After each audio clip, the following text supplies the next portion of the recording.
चाहता हूं शुरुआत से आज से 150 बरस पहले जब आजादी की पहले जंग 1857 के अंदर लड़ी गई, अंग्रेज विजयी हुआ, लेकिन आज भी इतिहास के पन्नों के अंदर ये अभी भी लिखा हुआ है कि इस तरह की जंग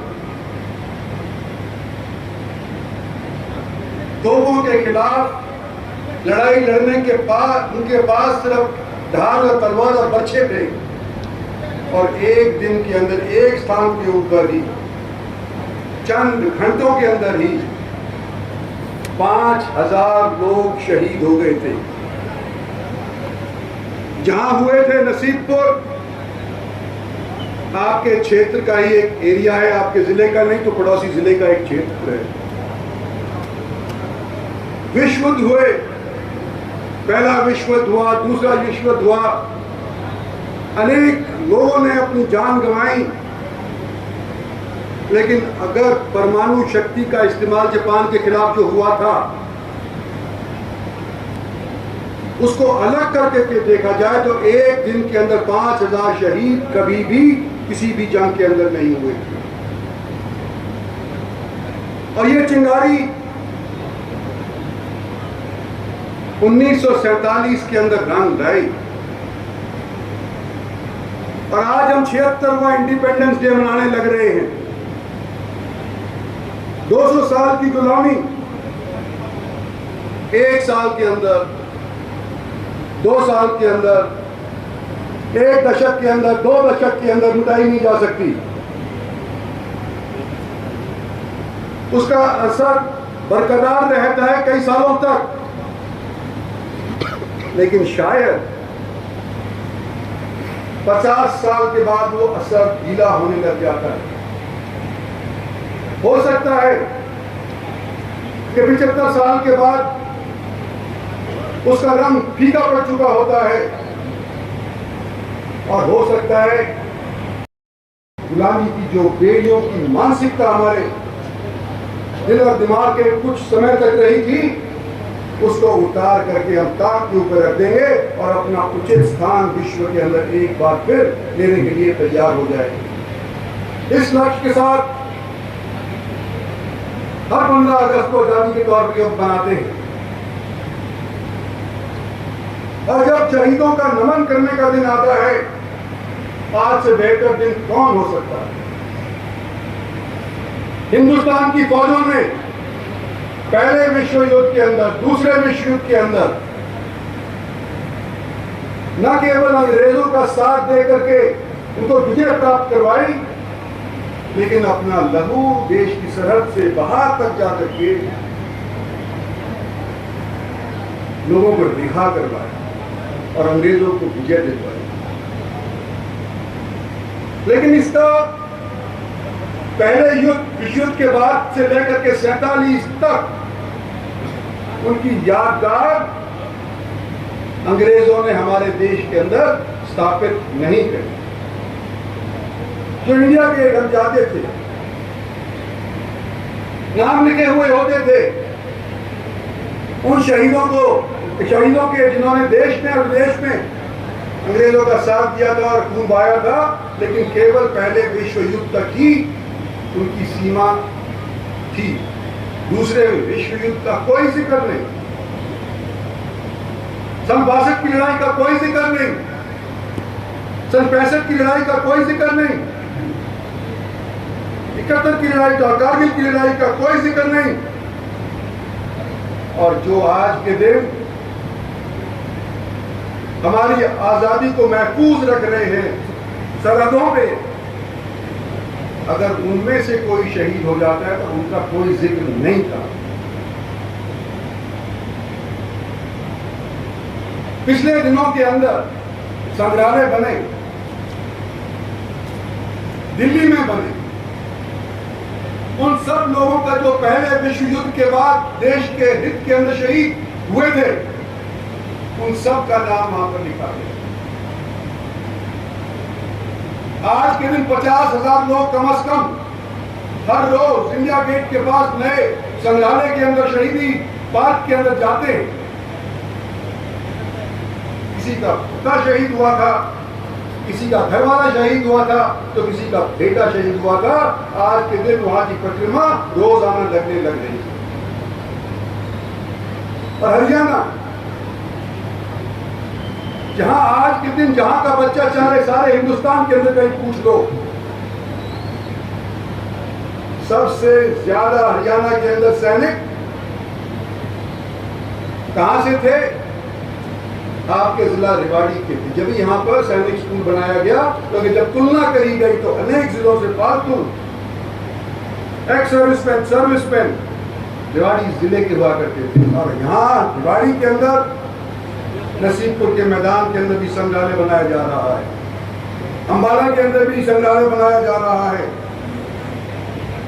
अंबाला वाला तो मुकम्मल हो गया, लेकिन हमारा अभी चालू है, थोड़े दिन के अंदर बन जाएगा। तो मैं आज यूं कहना चाहता हूं आपको कि हम 75-76 साल आजाद हवा के अंदर सांस लेने लग रहे हैं, और जो बेड़ियां हमारे ऊपर थी, जो हथौड़ पे हमारे को परखा जाया करता था, न केवल हमारे घर के आदमियों की तरफ से, विदेशियों की तरफ से भी, आज इस 75 साल के अंदर दिखा दिया है कि आजादी के अंदर सांस लेते हुए हम क्या रंग ला सकते हैं। आपको याद हो, जब पिछला लोकसभा का चुनाव हुआ था, उसके तुरंत बाद कोविड आ गया था। देश में विदेश के अंदर मातम छा गया था। जगह जगह के ऊपर बीमारी इस तरह से फैल गई थी कि लोग अपने घर से बाहर निकलते हुए डरा करते थे। वैक्सीन के लिए मारामारी हो रही थी। कुछ गुर्बत में पलते हुए लोग मुल्क अमेरिका से, यूरोप से वैक्सीन का आग्रह कर रहे थे, लेकिन वैक्सीन तक पहुंचाई नहीं गई। न अफ्रीका में पहुंचाई गई, न लैटिन अमेरिका के अंदर पहुंचाई गई, न एशिया के अनेक मुल्कों के अंदर पहुंचाई गई। और अगर पहुंचाई भी गई तो उसकी कीमत खून के अंदर लेने की जरूरत पड़ी, उसकी कीमत जमीन के बदले के अंदर लेनी पड़ी। और उस समय के ऊपर जब सब जगह त्राई होने लग रही थी, तो कौन सा मुल्क भर करके यूं बोला कि हम अपनों वालों को भी वैक्सीन देंगे और तुम्हारे लिए भी हम वैक्सीन उपलब्ध करवाएंगे। वो हिंदुस्तान था, आपका ये मुल्क था, जिसने हमारी एक बार से फिर से विश्व के अंदर साथ उस तौर पे बना दी जो 70 साल की आजादी ने नहीं बनाई। हमने अपने ही न केवल एक बार की अपनी चिकित्सा करी, लेकिन अनेक उन मुल्कों की भी करी। और आज सारे वो मुल्क हमारी तरफ नजर उठा करके देख रहे हैं। और अगले महीने सितंबर के अंदर G20 की समिट होने लग रही है, जिसके अंदर राष्ट्रपति अनेक मुल्कों के आएंगे, प्रधानमंत्री अनेक मुल्कों के आएंगे, और वो देखेंगे कि हिंदुस्तान में कितने दिनों के अंदर कितनी तरक्की करी। हमारा 15 अगस्त, हमारे बगल के पड़ोसी मुल्क का 14 अगस्त आजादी का दिवस मनाया जाता है, लेकिन कोई भी कहीं पर भी, कहीं से भी, किसी मापदंड से अगर तुलना करेगा तो हम उनसे कितने डग आगे हैं, कितने कदम आगे हैं। एक दो नहीं, हजारों डग आगे हैं। क्यों? हम पाकिस्तान से बेहतर क्यों कहलाए जाते हैं? कि हमारे यहां अमन और चैन रहा है। पाकिस्तान के अंदर आतंकवाद रहा है, आतंकवाद को पनपाया गया है, एक स्टेट पॉलिसी के तौर के ऊपर उसको इस्तेमाल किया गया है। और आज का हाल उसका ये है कि उसके खजानों के अंदर भी अगर टटोलोगे तो पूरी कौड़ी नहीं पड़ेगी। और ये जब ही संभव हुआ है जब अमन और चैन किसी देश के अंदर है। तो आज मेरे को एक पुराने गाने की याद आती है, उसकी एक लाइन मैं पढ़ देना चाहता हूं, बोल देना चाहता हूं। भाई का भाई से हो भाईचारा, यही है संदेश हमारा। मुल्क जब ही आगे बढ़ सकता है और बढ़ रहा है। मैं आंकड़े गिनवाना चाहता हूं आपको कि कोविड के बाद अमेरिका जैसा मुल्क, ब्रिटेन जैसा मुल्क जो हमारे पे 200 साल शासन रह चुका, अमेरिका की इकोनॉमी 2% बढ़ी कोविड के बाद। पिछले साल के अंदर सिर्फ 2% बढ़ी। 2 फ्रांस और चाइना की 3% बढ़ी, सिर्फ 3%। यूके यूनाइटेड किंगडम की 4% बढ़ी। और पिछले साल के अंदर आपके मुल्क की 7.2% इकोनॉमी बढ़ी। जीडीपी हमारी इसके मुकाबले में इतनी ज्यादा है। हमने हेल्थ के ऊपर ध्यान दिया हमारी मोदी सरकार की तरफ से।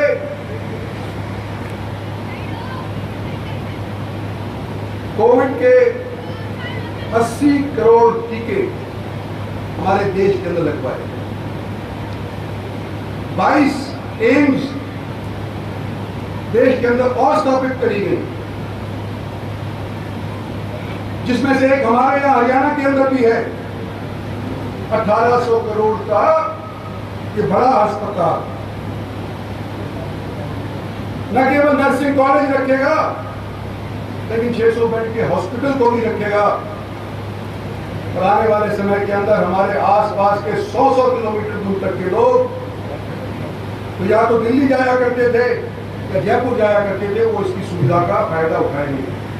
आयुष्मान भारत सरकार की एक ऐसी स्कीम है जिसके अंदर करीब 5 लाख तक की चिकित्सा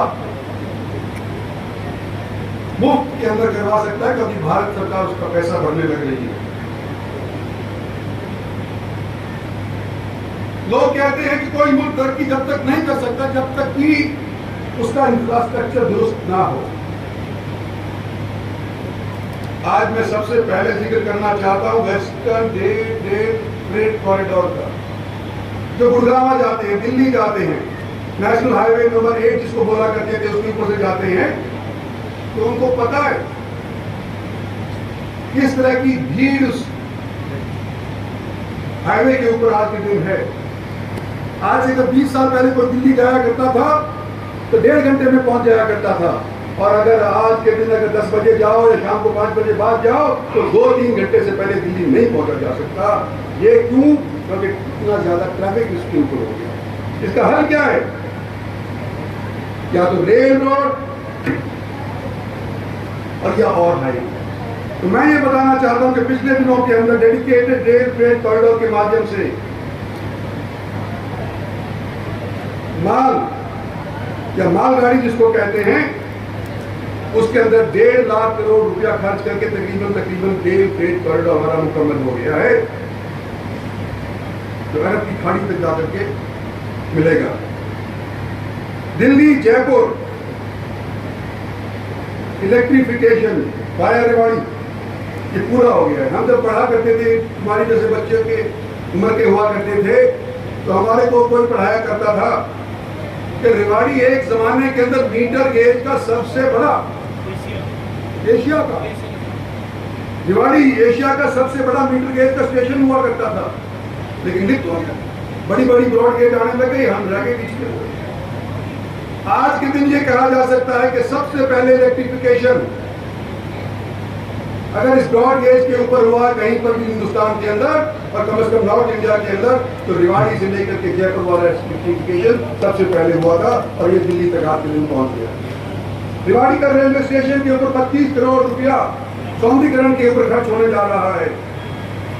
25 करोड़ रुपया पटौदी के लिए खर्च होने लग रहा है, और 300 करोड़ रुपया गुड़गांव के लिए खर्च होने लग रहा है। हाईवेज का भी जल्दी जिक्र करना चाहता हूं मैं कि रेवाड़ी पटौदी गुड़गांव नेशनल हाईवे आज के दिन 2700 करोड़ रुपए से बनने लग रहा है। रेवाड़ी नारनौल तो मुकम्मल हो गया है, 2800 करोड़ रुपए इसके ऊपर खर्च हुए हैं। कापड़ीवास के ऊपर फ्लाईओवर बन चुका है। बावल के ऊपर, रेवाड़ी के ऊपर जो बाईपास है, आज के दिन उसके ऊपर कार्यक्रम चालू है। मैं याद दिलाना चाहता हूं, आज से 10 साल पहले की बात है कि पेटी की नौकरी करने वाले कहां, मैंने बताया था, सबसे ज्यादा हमारे यहाँ। और 1 रैंक और 1 पेंशन की मांग कहां से उठी? यहां से। और कौन आया था, मतलब वायदा करके गया था? नरेंद्र भाई मोदी ने यहाँ पर दिवाली की धरती के ऊपर वायदा किया था कि 1 रैंक 1 पेंशन हम देंगे। और वो 1 रैंक और पेंशन जो एक टाइम के ऊपर जब चालू हुई थी, जब 8,500 करोड़ रुपए खर्च हुआ करते थे एक साल के अंदर पेंशन के ऊपर, और आज के दिन वो 22,000 करोड़ तक उसकी लागत करने लग रही है। डिफेंस यूनिवर्सिटी बनी बिनौला के अंदर, जहां पाली के अंदर सेंट्रल यूनिवर्सिटी बनी, सैनिक स्कूल पाली गोदरा के अंदर बना। और आने वाले समय के अंदर जो अगर प्रोजेक्ट्स तजवीज जो हुए उनका गिनने लग जाऊं तो दोपहर हो जाएगी। मैं आगे इतना नहीं बोलना चाहता, इतना ही कहना चाहता हूं कि हमने आजादी के बाद 75-76 साल में बहुत पाया है,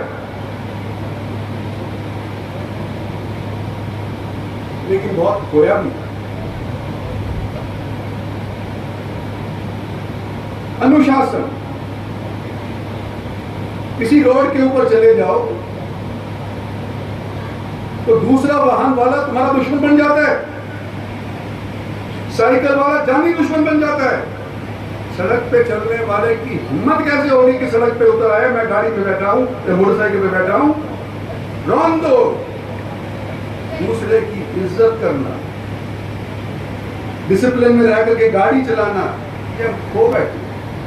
मुझे याद है जब मैं स्कूल से आया जाया करता था तो बैलगाड़ियों के पीछे भी लालटेन हुआ करती थी, टन बत्ती घंटी हुआ करती थी कि आने वाले चलने वाले देख तो लें कि आगे कोई और चीज भी सामने खड़ी हुई रोड के ऊपर, लेकिन आज तो नहीं। डिसिप्लिन हम खो दिए। माँ बाप को जो इज्जत मिला करती थी हमारे जमाने के अंदर, या मेरी उम्र के जो लोग यहाँ बैठे हुए हैं, वो इज्जत नहीं मिलती। ये क्या बवाल आ गया इंटरनेट का, जूते पहन करके बिस्तर में घुस जाते, खाना खाकर कुल्ले नहीं करते। ये जो हमारे को सिखाया गया था कहां गायब हो गया। और इस चीज के बारे में हमें को सोचना पड़ेगा। आम जन तो आज के दिन ये बताना पड़ेगा कि हमारी क्या संस्कृति थी, हम कहां थे, कहां पहुंच सकते हैं जब 100 साल हमारे आजादी के पूरे हो जाएंगे। और इतिहास के पन्नों के ऊपर अगर आप अपनी नजर दौड़ा करके देखोगे तो सोचो कि चाइना हमारे से बड़ा मुल्क है कि नहीं, चाइना का प्रभाव हमारे से अव्वल आज के दिन है कि नहीं। लेकिन कोई ओशन, सागर चाइना के नाम के ऊपर है। अगर विश्व के अंदर एक ओशन है, हिंद महासागर है, चाइना के नाम पे नहीं है, अमेरिका के नाम के ऊपर नहीं है, सारे विश्व में एक ही मुल्क के नाम के ऊपर है, वो इंडियन ओशन इंडिया के नाम के ऊपर है। इंडो चाइना, जो आज के दिन कहते हैं कि बहुत तेजी से बढ़ने वाली छोटी छोटी कंट्रीज हैं, आज उसका नाम इंडो चाइना क्यों रखा गया है? पुश्तों से उसको इंडो चाइना क्यों बोलते हैं? क्योंकि इंडिया वहां पर पहले पहुंचा था, चाइना बाद के अंदर आया था। चाइना तो फिसलता लड़ता आया था, लेकिन हिंदुस्तान के लोग वहां जाकर के न केवल अपना रिलीजन और अपनी हैसियत दिखाई थी, लेकिन वहां के लोगों को प्रेरित करके आने वाले समय के लिए डिसिप्लिन को भी उनको तवज्जो करके लेके आए। मुझे याद है कि चाइना के अंदर एक जमाना था कि रिलीजन का नाम नहीं लिया जाता, कम्युनिस्ट कंट्री थी। एक दिन मैं चला गया चाइना के अंदर बतौर एक विदेश मंत्री छोटा वाला, और वहां पर एक छोटे से कस्बे के अंदर ले गए। और वहां पे जाकर के उन्होंने बोला कि ये देखो अब चाइना खुलने लग रहा है, हम दोबारा से बुद्धिज्म को करने लग रहे हैं, प्रोत्साहित करने लग रहे हैं, पर ये देखो एक आपका टेम्पल यहाँ पर है। मैंने कहा बुद्धिस्ट टेम्पल होगा? कहते नहीं, ये हिंदू टेम्पल। और वहां के लोग अभी भी पूजा करते हैं वहां हिंदू तौर तरीके से। तो हिंदुस्तान का क्या एक जमाना था, और जो मैंने अभी आंकड़े आपको बताए हैं इसके मुताबिक हिंदुस्तान का क्या जमाना हो सकता है, ये संभव है।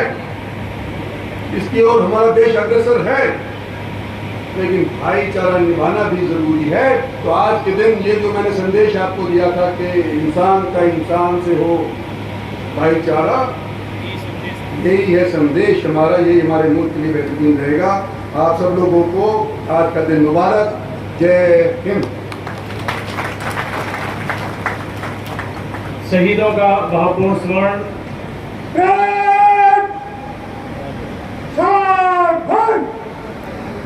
और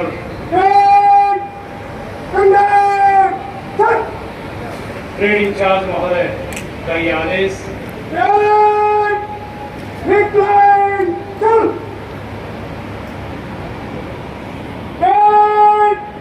तीनों तीन कूद कर हमें मुझसे गुजरेगा। और मंत्री महोदय ने शहीदों का भावपूर्ण स्मरण किया, विकास योजनाओं का सारांश रखा।